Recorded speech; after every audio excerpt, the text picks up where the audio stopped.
My name's Jenna and we're at South Bank. It's when I first started skating, the girl who got me into skateboarding used to come here regularly. She was from sort of Slough way. So it was about 98 we started coming down here, and we used to meet every Sunday down at South Bank at the Shell Centre. It's just amazing because you had so many sort of different skaters here and different types of people, and you know, I came from sort of village up in Hertfordshire, and you'd be lucky to sort of see one other skater where you're from, and then coming down here and it was just like this one big family sort of hanging out down at South Bank. I just thought, you know, the South Bank Centre hadn't taken into account, you know, they're pushing to show other arts, but they weren't taking into consideration the actual art they had in the space already. And I came along to some of the meetings, and it really was sort of very closed-minded. They, you know, perhaps because skateboarding doesn't bring in the revenue, or they could put shops down here to bring in more money, but it just didn't, as I say, you know, they're supposed to be promoting the arts, but then we're closing off one group of people that were already there.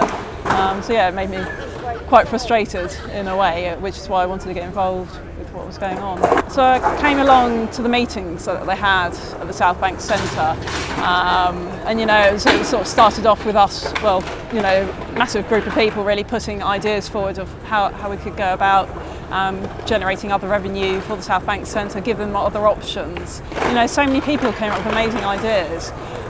So I came along to the meetings until the point that they said, actually, we put in planning permission, we've been doing it behind your back, and now we're going ahead with, you know, closing it down. So that was the point which I came along to. The book came out sort of showing, and they had sort of, I'm a photographer by trade, and I've been photographing down here sort of since I started skating, basically, you know, my old Pentax.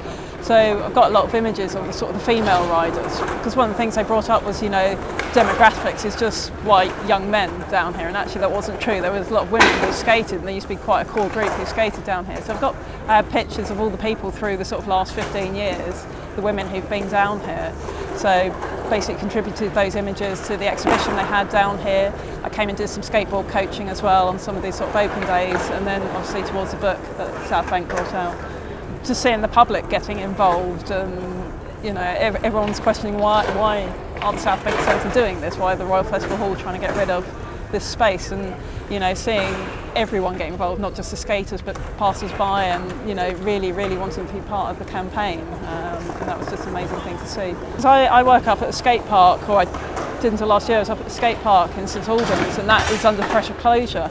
And I think the thing, when we were having our meetings, we said, look at the South Bank campaign and look at how they approached it. It wasn't, you know, pay for us or lose us, it was long live South Bank. And I think that was the biggest message. It was, you know, it wasn't a negative message, it was a very positive, you know, long live South Bank. We've been here for some time, we're really important to the area, really important to skateboarders. You know, so many of my friends who visited from abroad, even if they don't skate much anymore, they always say, can we go and visit South Bank just to get a photograph? Everyone knows this space. I mean, it's absolutely amazing, really, you know, and it does show that sometimes things do go well. You always think, you know, that's it. When they said that the planning had gone through, you think, well, that's another one of those ones that will just close down.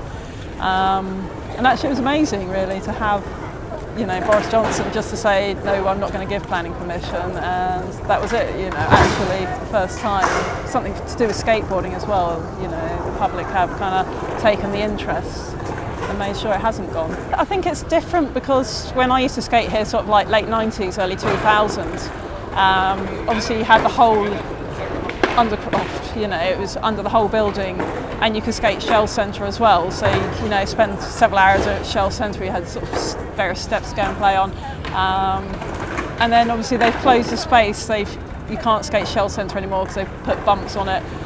And I think for, you know, when there used to be the sort of core group of females who came down here, it wasn't so much of a circus show. You could sort of, if you weren't keen on being looked at by the public or others, you could kind of go underneath the building and have your own space to play in, or the Shell Centre wasn't as busy as it is now.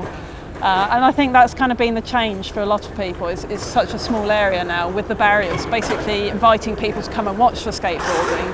And I think, you know, sometimes that can put the women off. It's not so much the skateboarders itself, it's just the way the environment feels. I think everyone was, you know, I think because everyone was sort of fighting for a common cause, you know, people were sort of throwing out ideas, and no one would sort of, you know, say no to anything. It was like, okay, let's take this into consideration. Could we work with it, with that, you know?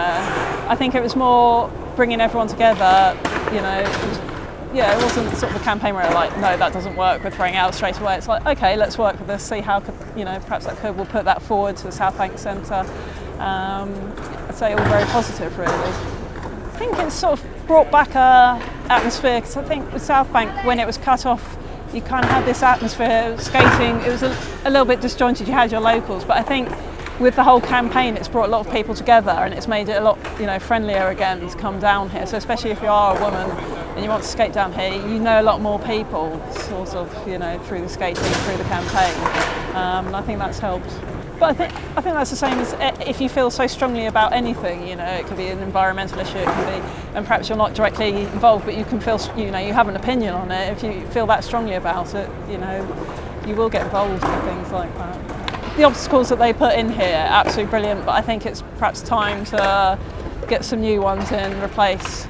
Obviously keep the banks as they are, they seem to be generally okay, but some of the obstacles, it would be nice if they did replace some of those.